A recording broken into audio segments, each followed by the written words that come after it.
Iya, mantap. Terima kasih untuk kesempatan. Perkenalkan, nama saya Joshua Mirek Lampus dari kelas 1B4. Saat ini saya akan mempresentasikan hasil mengulas buku non-fiksi. Ini merupakan buku ulasan dan ini buku bandingan. Bagian yang pertama, identitas buku utama. Judul buku Manajemen Pemasaran. Penulis Ansela Anitawati Hermawan, SEMBA. Penerbit Salemba 4, tahun penerbitan 1995.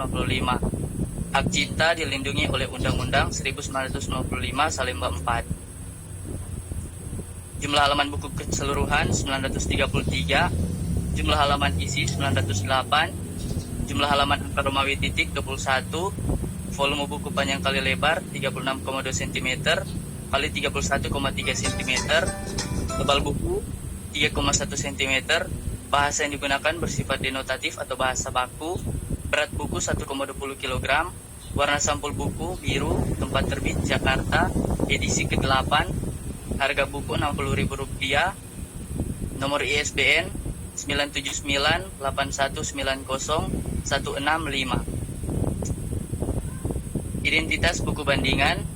Judul buku Matematika Ekonomi dan Bisnis, penulis Jose Bintang Kalengi, SEMSI, penerbit Salemba 4, tahun terbit 2018, hak cipta dilindungi oleh Undang-Undang Nomor 8 tahun 2014 tentang hak cipta.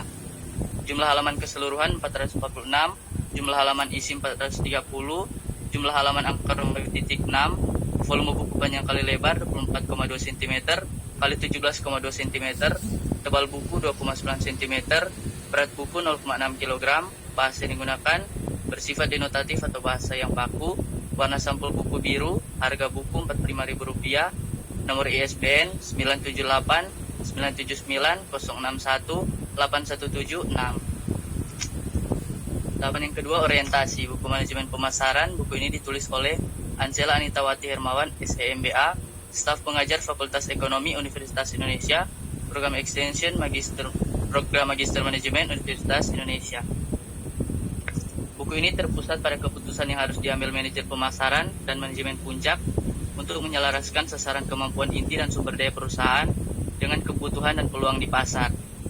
Buku ini mengacu pada ilmu ekonomi, ilmu perilaku, teori manajemen, dan matematik. Ilmu ekonomi memberikan konsep dan kiat dasar untuk mendapatkan hasil optimal dalam penggunaan sumber daya yang langka. Ilmu perilaku manusia memberikan konsep dan kiat dasar untuk memahami tindakan pembelian konsumen dan organisasi. Teori manajemen memberikan kerangka untuk mengenali masalah yang memuaskan. Matematika memberikan bahasa eksak untuk menggambarkan hubungan antar variabel penting. Buku ini menunjukkan kecenderungan dan perkembangan mutakhir dalam lingkungan pemasaran global, menekankan pentingnya kerjasama antar pemasaran dan bagian lain dalam perusahaan, membangun kepuasan pelanggan melalui mutu, pelayanan, dan nilai. Dalam seluruh buku ini memberikan tekanan lebih lanjut mengenai pentingnya menawarkan mutu, pelayanan, dan nilai. Tahapan yang ketiga, tafsiran isi. Pemikiran pemasaran tidak mudah. Kalau mudah tentu sudah lebih berhasil dilaksanakan. Walaupun orang dapat belajar pemasaran dalam 1 semester, perlu seumur hidup untuk menguasainya. Masalah pemasaran tidak memiliki sifat kuantitatif, seperti masalah di bidang produksi, akuntansi, dan keuangan. Pengeluaran pemasaran sekaligus mempengaruhi permintaan dan biaya. Rencana pemasaran berhubungan dengan bagian lain. Keputusan pemasaran harus diambil tanpa informasi yang cukup tentang proses yang dinamis, terlambat, stokastik, interaktif, dan memang sulit. Namun bukan berarti pengambilan keputusan harus dilakukan secara intuitif. Sebaliknya, berarti makin dibutuhkan teori pemasaran dan kiat analisa yang lebih baik. Buku ini berisi pembahasan dan bentuk-bentuk analisa dan konsep teori pemasaran. Tiap bab dalam buku ini menunjukkan kecenderungan pada penggambaran konsep dan penganalisis pasar. Mulai dari peluang pasar yang akan dibahas, melakukan pengukuran pasar serta segmentasi pasar, strategi pemasaran taktis, dan bentuk administrasi dari pemasaran. Buku ini menekankan pada penggambaran dari konsep pemasaran. Setiap bab dalam buku ini membahas konsep dari pemasaran. Manfaat dari buku ini terdapat teori penawaran dan kiat analisa yang lebih baik untuk membantu kita dalam perencanaan atau melakukan proses pemasaran.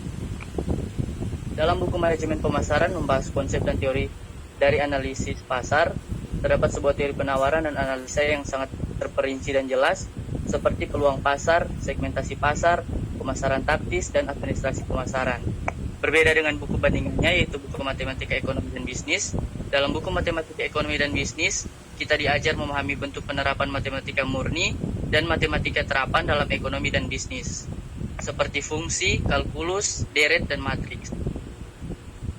Materi matematika murni ini akan dipelajari untuk diterapkan pada ekonomi dan bisnis. Matematika memberikan bahasa yang pasti untuk menggambarkan hubungan antar variabel terkait dalam ekonomi dan bisnis. Buku Matematika Ekonomi merupakan analisis yang bersifat kualitatif dan kuantitatif yang diperlukan untuk mempelajari dan memahami ilmu ekonomi dan bisnis. Tentunya analisis yang bersifat kuantitatif dalam ilmu ekonomi dan bisnis harus menggunakan ilmu ekonomi matematika sebagai suatu alat bantu.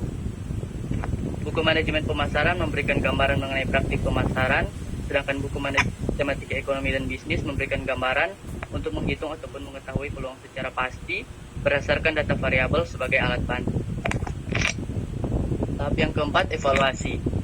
Buku ini memiliki banyak keunggulan. Kualitas buku ini mulai dari struktur kertas yang tidak kaku dan tidak bau, penataan bab pada buku ini terstruktur, teori-teori dalam buku ini sangat dibutuhkan sebagai konsep untuk pemasaran dari sebuah perusahaan atau organisasi. Data yang ada dalam buku ini sudah teruji sesuai dengan prospek pemasaran. Buku ini juga memiliki kekurangan, yakni cover depan terlalu sederhana sehingga tidak menarik perhatian pembaca. Juga buku ini terlalu besar dan berat, sehingga susah untuk dibawa kemana-mana. Terdapat juga kata yang tidak saya tahu artinya, sehingga saya harus mencari artinya di KBBI. Tahapan yang kelima, rangkuman. Buku ini berjudul Manajemen Pemasaran, yang ditulis oleh Ansela Anitawati Hermawan, SEMBA, dan diterbitkan oleh Salemba 4, 1995. Buku ini terpusat pada keputusan yang harus diambil manajer pemasaran dan manajemen puncak untuk menyelaraskan sasaran kemampuan inti dan sumber daya perusahaan dengan kebutuhan dan peluang di pasar. Buku ini mengacu pada ilmu ekonomi, ilmu perilaku, teori manajemen, dan matematik. Ilmu ekonomi memberikan konsep dan kiat dasar untuk mendapatkan hasil optimal dalam penggunaan sumber daya yang langka. Ilmu perilaku manusia memberikan konsep dan kiat dasar untuk memahami tindakan pembelian konsumen dan organisasi. Teori manajemen memberikan kerangka untuk mengenali masalah yang memuaskan. Matematika memberikan bahasa eksak untuk menggambarkan hubungan antar variabel penting. Buku ini berisi pembahasan dan bentuk-bentuk analisa dan konsep teori pemasaran. Setiap bab dalam buku ini menunjukkan kecenderungan pada penggambaran konsep dan penganalisis pasar. Mulai dari peluang pasar akan dibahas, melakukan pengukuran pasar serta segmentasi pasar, strategi pemasaran, pemasaran taktis, dan bentuk administrasi dan pemasaran. Buku ini menekankan pada penggambaran dari konsep pemasaran. Setiap bab dalam buku ini berisi konsep-konsep dari pemasaran. Manfaat dari buku ini terdapat teori penawaran dan kiat analisa yang lebih baik untuk membantu kita dalam perencanaan atau melakukan proses dan strategi pemasaran. Buku ini memiliki banyak keunggulan. Kualitas buku ini sangat bagus, mulai dari struktur kertas yang tidak kaku dan tidak bau, penataan bab pada buku ini terstruktur. Teori-teori dalam buku ini sangat dibutuhkan sebagai konsep untuk pemasaran dari sebuah perusahaan atau organisasi. Data yang ada dalam buku ini sudah teruji sesuai dengan proses pemasaran. Buku ini juga memiliki kekurangan, yakni cover depan terlalu sederhana sehingga tidak menarik perhatian pembaca. Juga buku ini terlalu besar dan berat sehingga susah untuk dibawa kemana-mana. Terdapat juga kata yang tidak saya tahu sehingga saya harus mencari artinya di KBBI. Dengan buku Manajemen Pemasaran, Anda dapat membangun kepuasan pelanggan melalui mutu, pelayanan, dan nilai. Dalam seluruh buku ini diberi tekanan lebih lanjut mengenai pentingnya menawarkan mutu, pelayanan, dan nilai. Terima kasih. Baik, terima kasih Yosua.